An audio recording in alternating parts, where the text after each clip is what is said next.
Okay, so now let's solve some questions of shear force and bending moment.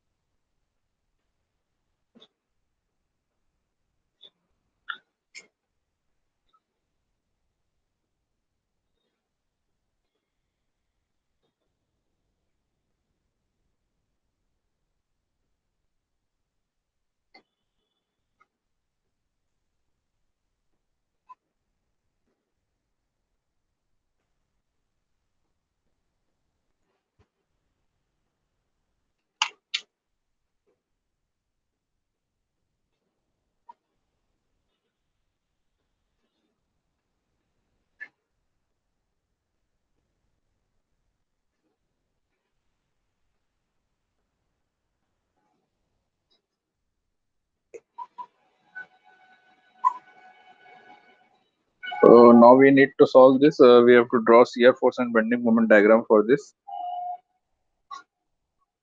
So it will be too easy. Free and जैसा आप देख सकते हैं, यहाँ पे कोई shear force नहीं लग रहा है. ठीक है, उसके बाद अब बी पॉइंट पे देखिए, लास्ट एज पे. So what we do, half base into height, half into 2 is height and 4 is its length. So 8 by 2, that is equal to 4 kilonewton. Okay.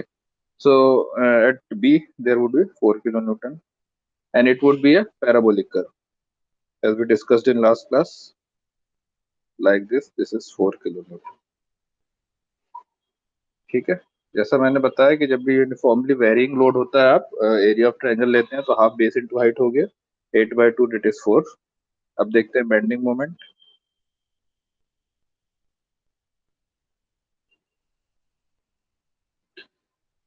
So bending moment at point A is again 0. Okay.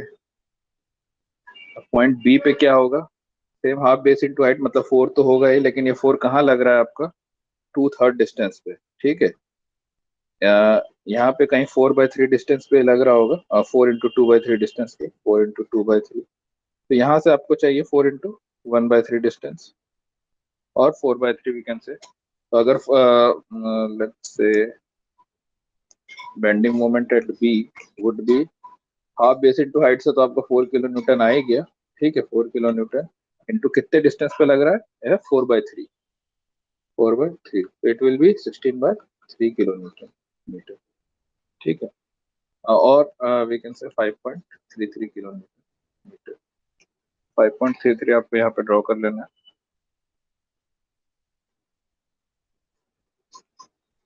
और ये आपका होगा cubic का.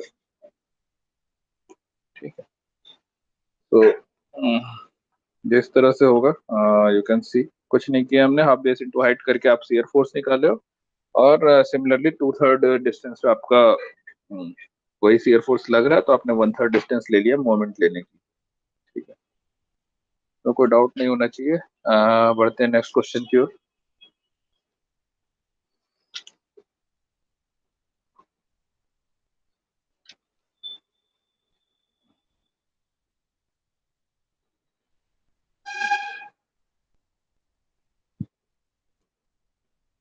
तो ठीक, इसका opposite भी देख लेते हैं. अगर इसका ऑपोजिट होता तो क्या होगा, लाइक दिस. ठीक है, उसमें आपका फ्री एंड से फिक्स एंड तक वेरी कर रहा था, इसमें फिक्स एंड से फ्री एंड तक वेरी कर रहा है, जैसा आप देख रहे हो. ठीक है, इस तरह से.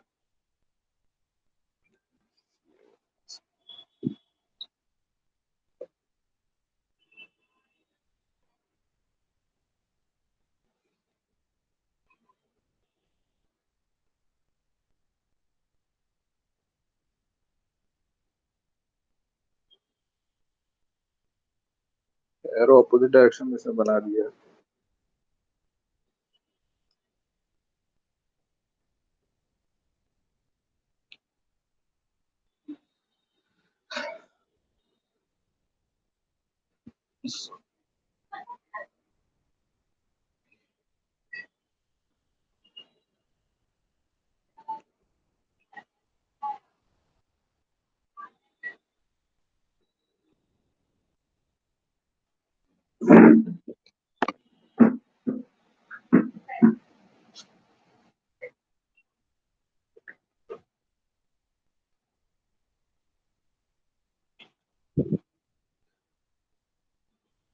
So let's solve this. What we get.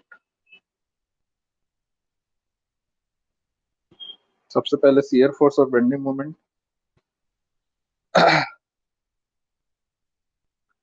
इसमें भी आपका फ्री एंड पे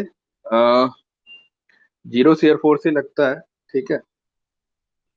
और फिक्स एंड पे वही आपका half into base into height ही लगेगा।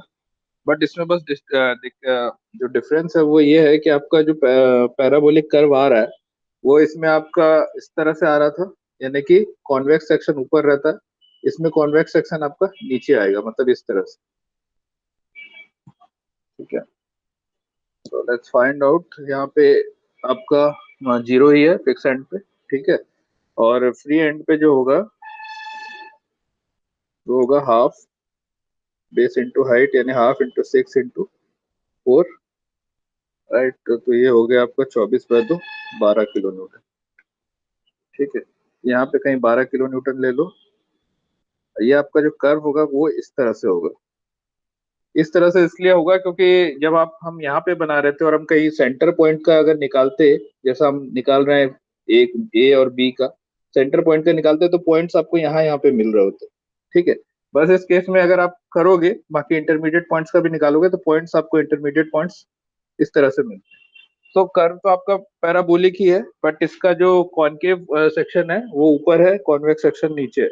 तो बस ये इसी केस में डिफरेंट होता है, बाकी सारे केस में आपका कॉन्वेक्स सेक्शन ऊपर रहता है। तो बस आप इस केस में याद रख लीजिए, जब यूनिफॉर्मली वेरिंग लोड हो और ये फिक्स एंड से फ्री एंड तक वेरी कर रहा हो, ठीक है, कुछ इस तरह से, तो आपका जो कर्व है वो इस तरह का बनेगा, राइट।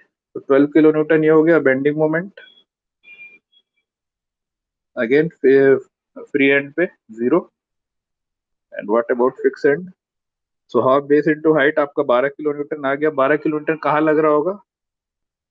कहीं यहाँ पे, ठीक है, यानी कि 4 इंटू 2/3 डिस्टेंस पे,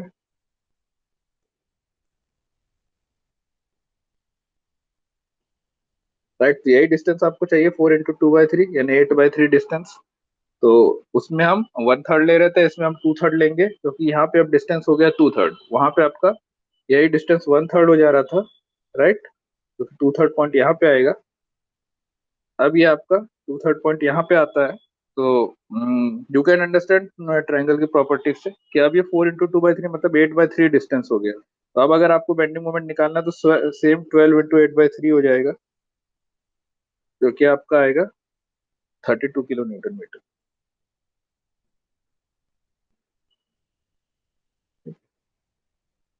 कुछ इस तरह का ये आपका क्यूबिक कर्व होगा।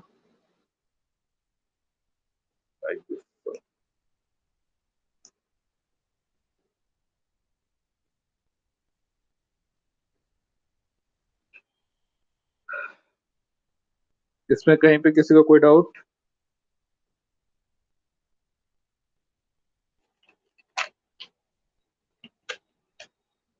Let's see one more question.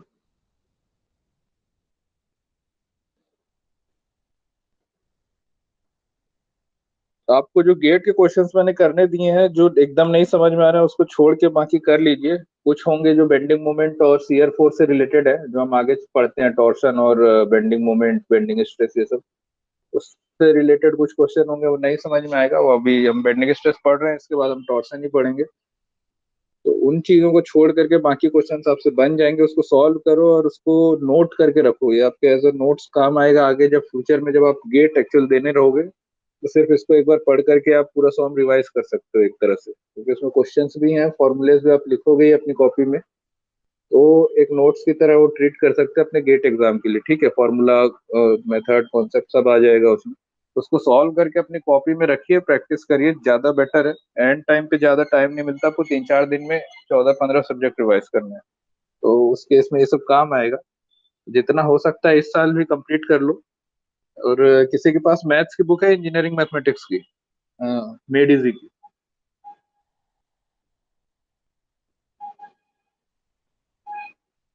किसी के पास नहीं है तो ले लो और मैथ्स आप पढ़ना चालू कर दीजिए। मैथ्स आप पढ़ सकते हैं अब, और प्रीवियस ईयर सारे ब्रांच के सारे क्वेश्चन धीरे धीरे बनाना चालू करिए, वो आपको हेल्प करेगा गेट में, ठीक है। क्योंकि बाकी सब्जेक्ट तो अभी आपके चल रहे हैं, मैथ्स आपका हो चुका है। तो जो हो चुका है उसको करना चालू कर दो, उसका भी इसी तरह से सारे क्वेश्चन प्रीवियस ईयर सॉल्व करके अपनी कॉपी में रख लो। एंड टाइम में बस आपको उसको रिवाइज करना है, तो आपके लिए बहुत आसान हो जाएगा उस समय। कम टाइम में अगर ज्यादा सब्जेक्ट करना है तो उसको जो अभी मैंने दिया उसको भी सॉल्व करिए। ठीक है, साथ साथ सॉल्व करते जाइए ताकि सब सॉल्व हो जाए। क्वेश्चन वही घुमा फिरा के उसी टाइप के आते हैं, कुछ बदलता नहीं है, थोड़ा सा कॉन्सेप्ट वही रहेगा, अलग तरीके से पूछा जा सकता है। मैथ्स की बुक ले लीजिएगा सर मेरी। हाँ, सर वो ये वाला कंडीशन में फ्री एंड पे शियर स्ट्रेस जीरो कैसे हुआ? फ्री एंड पे शियर स्ट्रेस जीरो इसलिए हुआ कि देखो, जब तुम करते हो कभी तो रिएक्शन निकालते हो ना, न्यूटन का जो थर्ड लॉ है, एक्शन एंड रिएक्शन वाला, ठीक है, with every action there is opposite and equal reaction. तो जब ये आप टोटल फोर्स लगाते हो, यहाँ पे कोई भी फोर्स लगाते हो, जैसे यहाँ पे मैंने 4 किलो न्यूटन का फोर्स लगाया सपोज करो, ठीक है, तो एग्जैक्टली सेम यहाँ पे इसका रिएक्शन भी प्रोड्यूस होता है। अगर मैं फिक्सन हटा दूं तो ये 4 किलो न्यूटन, क्योंकि इक्विलिब्रियम में है, तो 4 किलो न्यूटन इधर भी लगेगा। ठीक है, समझ रहे हो मेरी बात को? Yes sir. जब भी तुम वो करते हो और कहीं पे फिक्स है तो वहां पे एक रिएक्शन भी लगता ही है ना। कोई भी तुम अगर बॉडी भी ऐसा फिक्स कर दी हो और यहाँ पे फोर्स लगा रहे हो, तो ऑपोजिट फोर्स यहाँ पे भी लगेगा ही, यस सर। होता है ना। ठीक है, तो यहाँ पे भी लग रहा है सिमिलरली। जो भी यहाँ पे रिजल्टेंट आएगा आपका टोटल फोर्स का, वही रिजल्टेंट इसको अपोज करेगा यहाँ पे, करेगा कि नहीं? हाँ या यस ना? सर। ठीक यस। है, तो जब ये देखो, ये प्लस हो जाएगा, ये माइनस हो जाएगा, प्लस माइनस मिलकर अल्टीमेटली तुमको फ्री एंड पे क्या मिलेगा? जीरो। जीरो ही मिलेगा ना। हाँ, इसीलिए जीरो आ रहा है। ठीक है, ठीक। ये भी यस। आकर के अंत में जीरो होता है। तुम ये लाइन को जो इग्नोर करते हो ना, यहाँ से यहाँ जा करके हम फिर इसको जीरो पर ही लेके जाते हैं। तो अल्टीमेटली इस पॉइंट तक आपको मिल रहा है। उसके बाद चलो अगले क्वेश्चन में तुमको समझ में आ जाएगा कि हम क्या कर रहे हैं।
तो इस तरह का क्वेश्चन है आपके पास। 20 किलो न्यूटन का फोर्स आपको फ्री एंड पे मिल रहा है, ठीक है।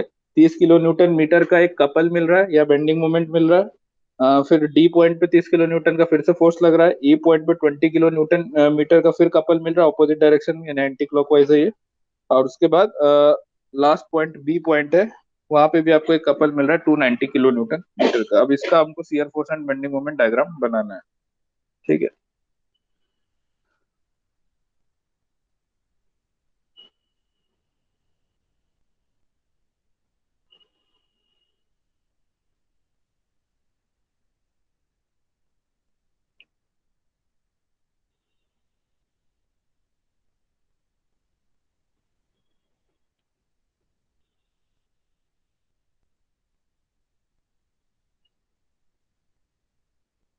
Let's start with shear force.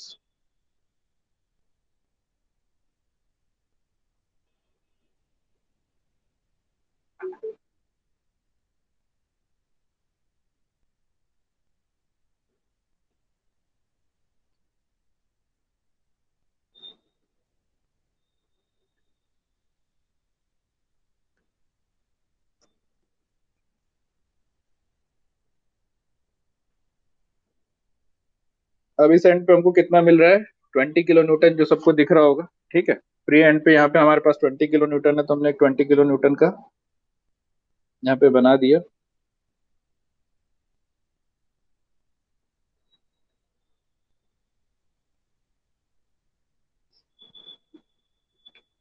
अब यहाँ से लेकर के एक मिनट, पॉइंट्स का नाम, इसको सी है, ये पॉइंट है आपका ए। ठीक है, पॉइंट ए पे आपको 20 किलो न्यूटन मिल रहा है, ए से सी तक आपको 20 किलो न्यूटन ही मिलेगा, और यहाँ पे कोई यूनिफॉर्मली डिस्ट्रीब्यूटेड नहीं है, तो आपका पैरेलल लाइन होगा, जैसा हम देखते आ रहे हैं। ठीक है, पॉइंट सी तक आपको कोई वो शेयर फोर्स नहीं है। ठीक है, पॉइंट डी पे है, फिर उसके बाद डायरेक्ट जाकर के, तो पॉइंट डी तक तो आपका 20 किलो न्यूटन ही है, और डी पे जाकर के आपका हो जाएगा 20 + 30 यानी कि 50, यहाँ 20 और यहाँ 30। तो आप इसके बाद यहाँ से 30 किलो न्यूटन और ले लो, जो कि टोटल आपका मिलकर 20 + 30 50 हो जाएगा, ये 20 है। राइट, तो टोटल आपका 50 किलो न्यूटन हो गया। उसके बाद नेक्स्ट फिर ई पे भी कोई शेयर फोर्स नहीं है, तो ई पे भी आपका ऐसे ही पैरेलल लाइन जाएगा, और बी पे भी कोई शेयर फोर्स नहीं है। राइट, कुछ इस तरह से, and this is also 50 kilo Newton.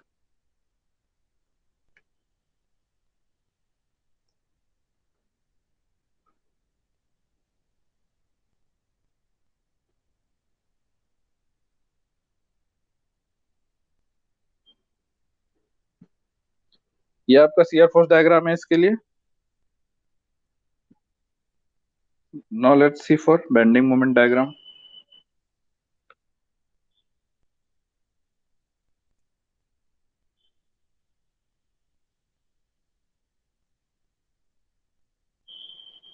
So at point A it is 0।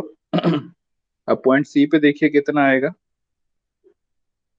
Point C पे, ए पे 20 है, 20 into 2 20 into distance 2 40।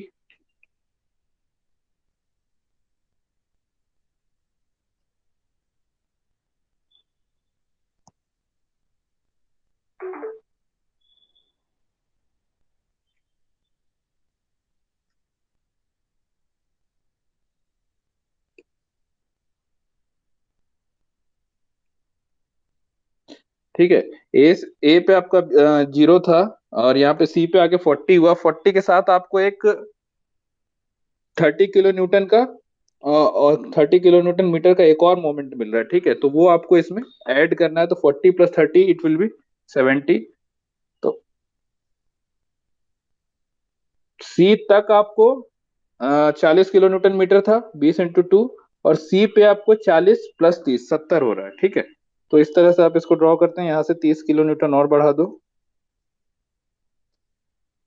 30 kilo newton metre.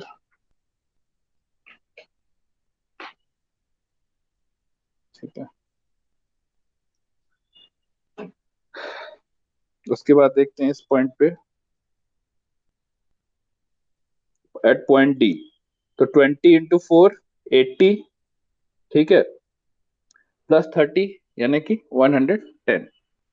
सो 110 किलो न्यूटन मीटर आपका पॉइंट डी पे है, 110।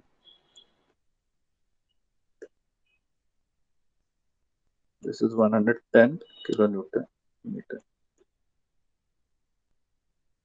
नेक्स्ट पॉइंट देखिए, पॉइंट ई पर।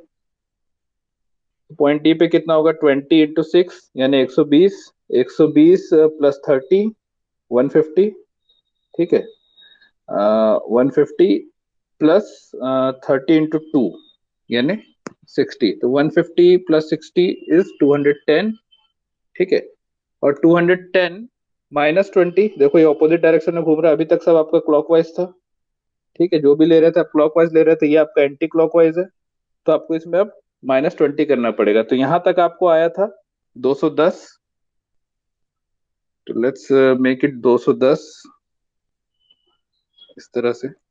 ठीक है, 210 के बाद टिल ये आपका 210 था, और ई पे मतलब एट ई, टिल ई मतलब ई तक आपका 210 आया, और एट ई आपका 210 -20 करना पड़ेगा, तो इसको थोड़ा और ऊपर ले जाओ, यहाँ पे ये हो जाएगा आपका टोटल यहाँ से यहाँ तक 190।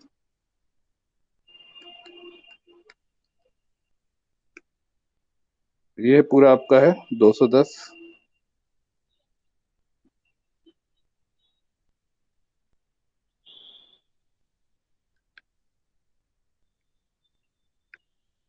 ठीक है, 190 के बाद आपका फ्री एंड पे देखिए कितना आता है। Now let's calculate for free end. आप ओरली भी कर सकते हो या कहीं साइड पे आपको एक एक करके कैलकुलेट करना है तो वो भी कर सकते हो। अब हमको पॉइंट बी पे निकालना है, ठीक है, कि कितना आ रहा है। तो सबसे पहला आपका था 20, 20 × 8, 160। ठीक है, 160 +30। यहाँ 30 × 4 +120 -20। ठीक है, कैलकुलेट करिए कितना आ रहा है। 190 +120, 310, 310 -20, 290। ठीक है, तो ये आपका आएगा 290। तो अब यहां से आपको इस पॉइंट से 290 किलो न्यूटन मीटर, ये 210 है उससे थोड़ा सा और नीचे आएगा 290। So somewhere here.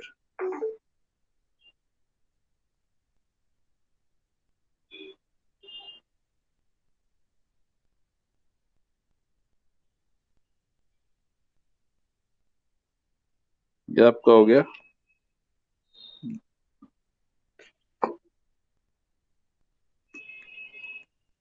290 kilo newton metre.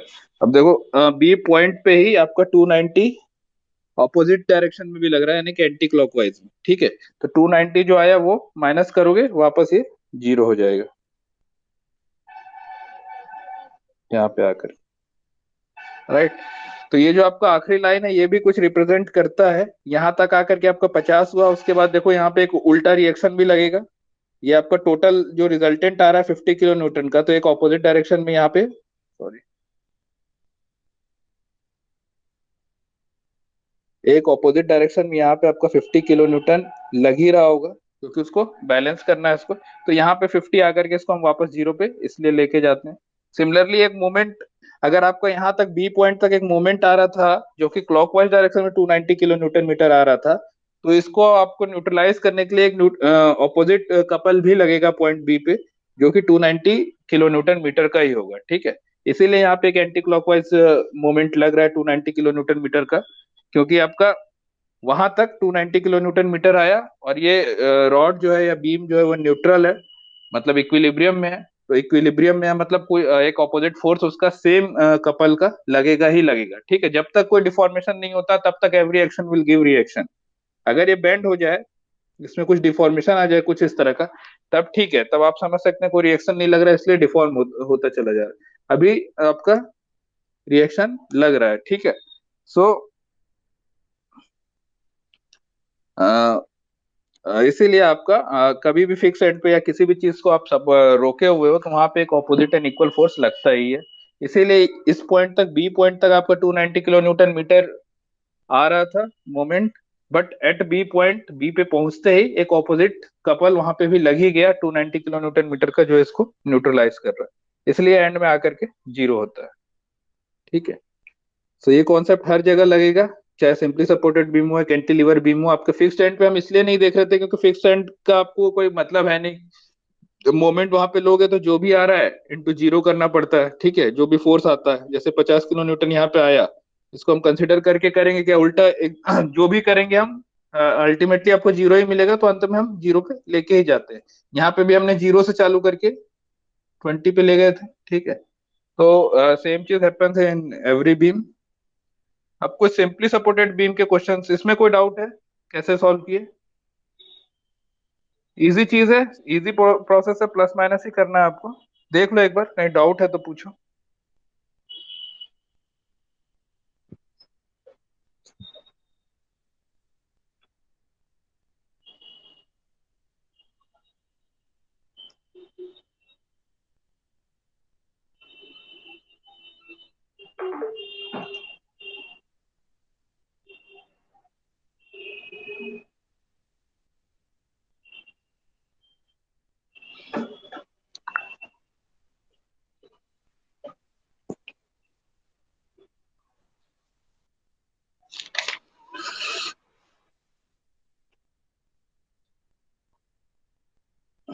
नहीं है, बढ़े आगे।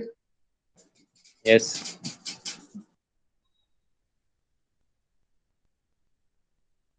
Now we move on to simply supported beam. ठीक है, सिंपली सपोर्टेड बीम में जहां आपका वो एक एंड, एक साइड फिक्स था, एक एंड फिक्स था, यहाँ पे आपको दोनों एंड पे कुछ ना कुछ सपोर्ट रहता है, पॉइंट ए, पॉइंट बी। ठीक है, ये मान के चलो कोई नाइफ एज का सपोर्ट है, ठीक है, ये बीम इन दोनों के बीच में रखा हुआ है, वो दोनों चीज को सपोर्ट कर रही है।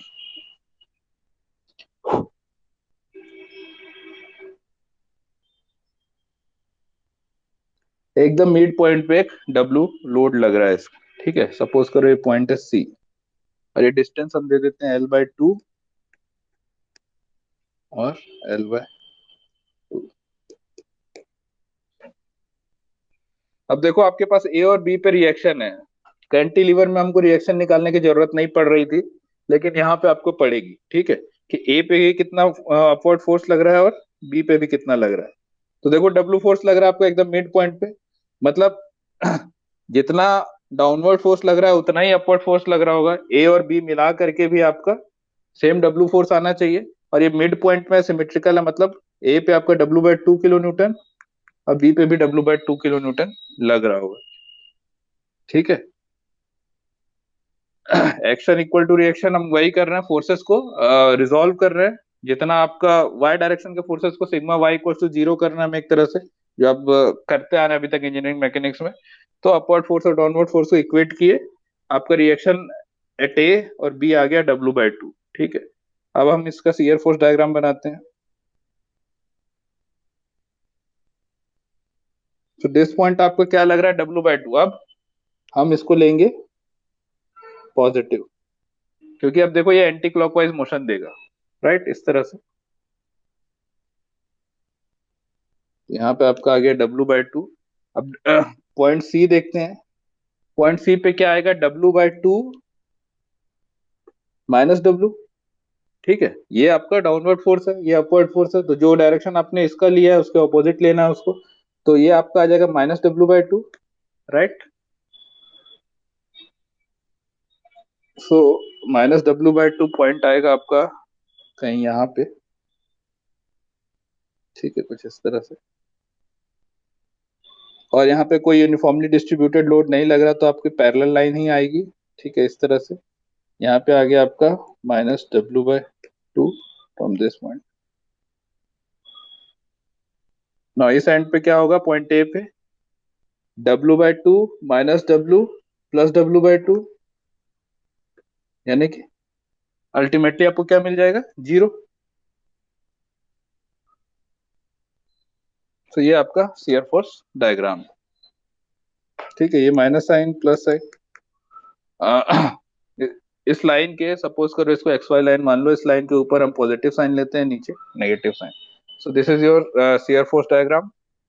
अब देख लेते हैं बेंडिंग मोमेंट डायग्राम।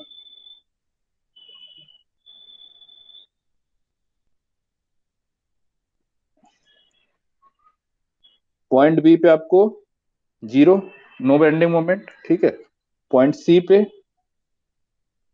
क्या होगा, W/2 इंटू L/2, यानी कि WL/4, W/2 जो आपका बी पे लग रहा है into distance which is L/2, so it will give you WL/4। इसको भी हमको पॉजिटिव में लेना है, ठीक है, क्योंकि ये एंटी क्लॉकवाइज मोशन दे रहा है आपको। हम लोग क्लॉकवाइज को नेगेटिव ले रहे हैं, एंटी क्लॉकवाइज को पॉजिटिव। अभी तक सारे क्वेश्चन जितने किए हमने वही किए, राइट से लेफ्ट की तरफ जाते हुए, बी से ए की तरफ जाते हुए जब भी हम कर रहे हैं, हमने एंटी क्लॉकवाइज डायरेक्शन को पॉजिटिव लिया है और क्लॉकवाइज डायरेक्शन को नेगेटिव। ठीक है, तो यही हम यहाँ पे भी कर रहे हैं।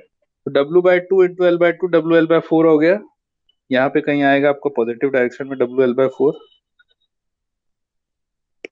फिर अब पॉइंट ए पे देखिए क्या आएगा bending moment, W/2 into L, यानी WL/2 minus W into L/2, क्या हो गया, जीरो। ये W/2 है आपका, W/2 इंटू डिस्टेंस WL/2 हो जाएगा, माइनस करोगे आप इस W को into L/2, WL/2 minus WL/2, ultimately आपका ये दोनों एंड पे जीरो आएगा।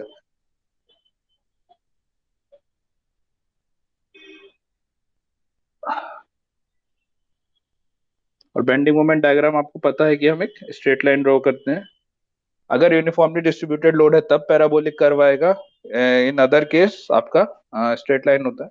तो ये आपका shear force and bending moment curve है for simply supported beam with point load at एक मिड पॉइंट। ठीक है, अगर मिड पॉइंट पे कोई पॉइंट लोड लग रहा है और सिंपली सपोर्टेड बीम है तो इस तरह से इसका शियर फोर्स और बेंडिंग मोमेंट डायग्राम बनता है। चलिए नेक्स्ट क्वेश्चन देखते हैं, इसमें किसी को डाउट है?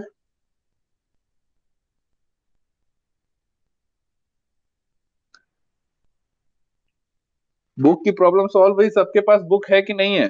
कोई भी बुक हो, आर के बंसल हो, आर के राजपूत हो, कोई भी बुक हो, है कि नहीं है? नहीं है तो अगर नहीं मिल रहा ई बुक तो परचेज कर लो, ऑनलाइन ऑर्डर कर दो, क्योंकि बुक आपको अभी एंड तक काम आएगा, 8 सेमेस्टर तक। जब तक आप उसके बाद भी जब तक आप एग्जाम देते जा रहे हो, कोई भी एग्जाम हो, आपको ये बुक्स काम आने वाली है। तो लाइब्रेरी वगैरह के चक्कर में ना पड़ के खरीद लो, या आप हमेशा अपने पास ही रखिए।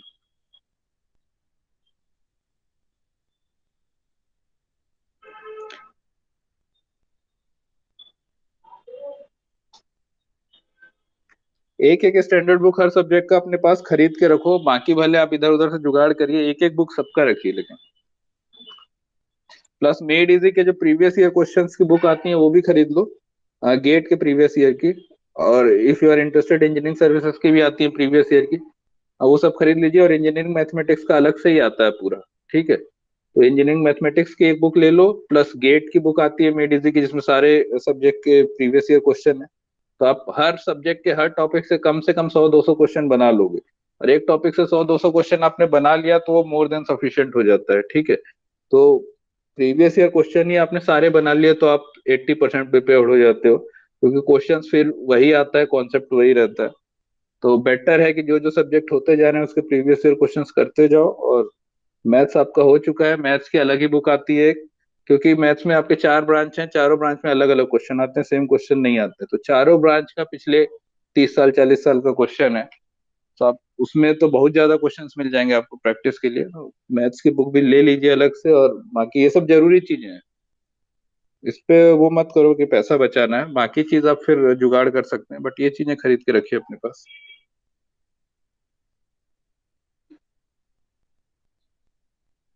सो हमने पिछले क्वेश्चन में देखा कि मिड पॉइंट पे आपका पॉइंट लोड लग रहा है। यहाँ पे हम देखते हैं कि मिड पॉइंट पे अगर नहीं लग रहा है तो क्या होगा। At a at a distance W force लग रहा है। ठीक है, सो टोटल डिस्टेंस आपका एल है।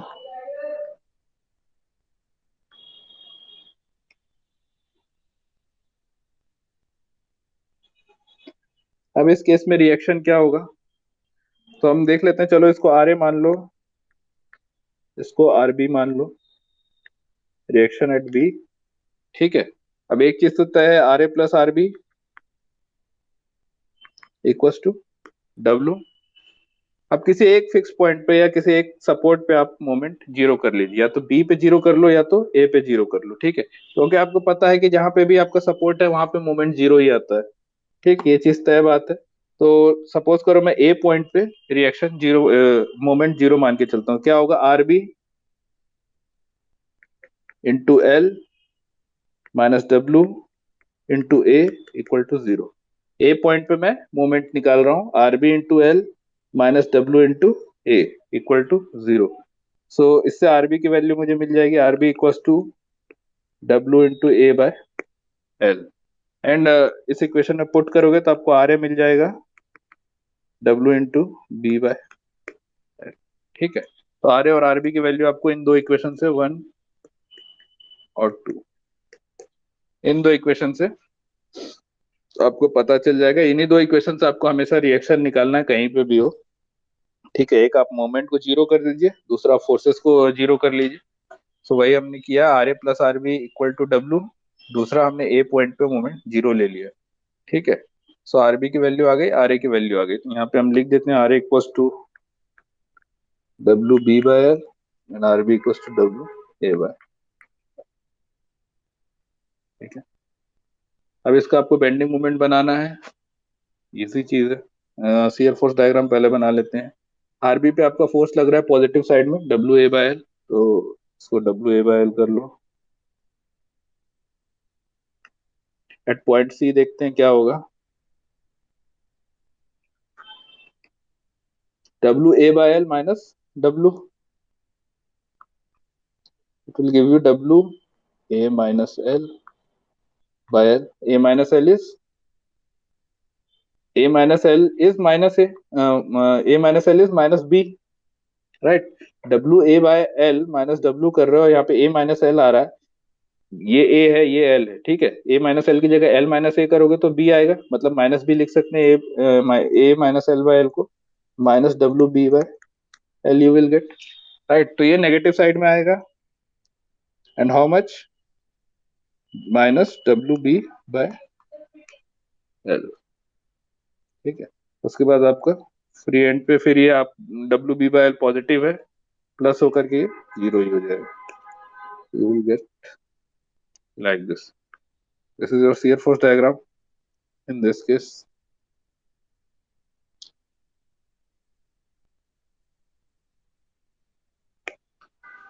Just see bending moment diagram.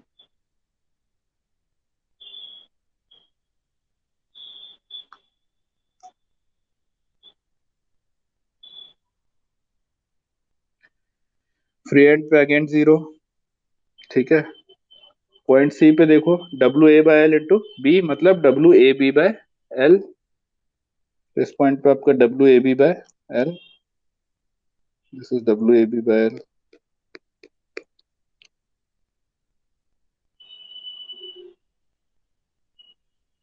फिर ए पे आपका क्या हो जाएगा, W A B by L यहाँ पे सॉरी दिस क्वेश्चन, हाँ, W A by L into L, यानी कि W A minus W into A by L, ठीक है। अल्टीमेटली ये जीरो आ जाएगा,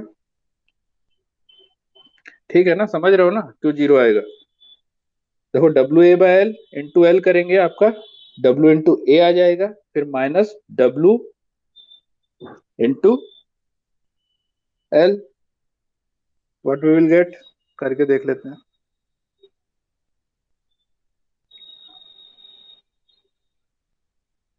W A by L into L minus W into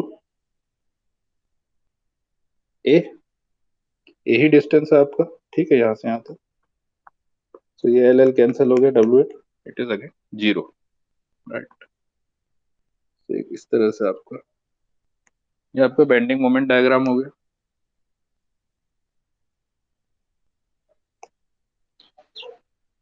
ठीक है। इसमें कोई डाउट?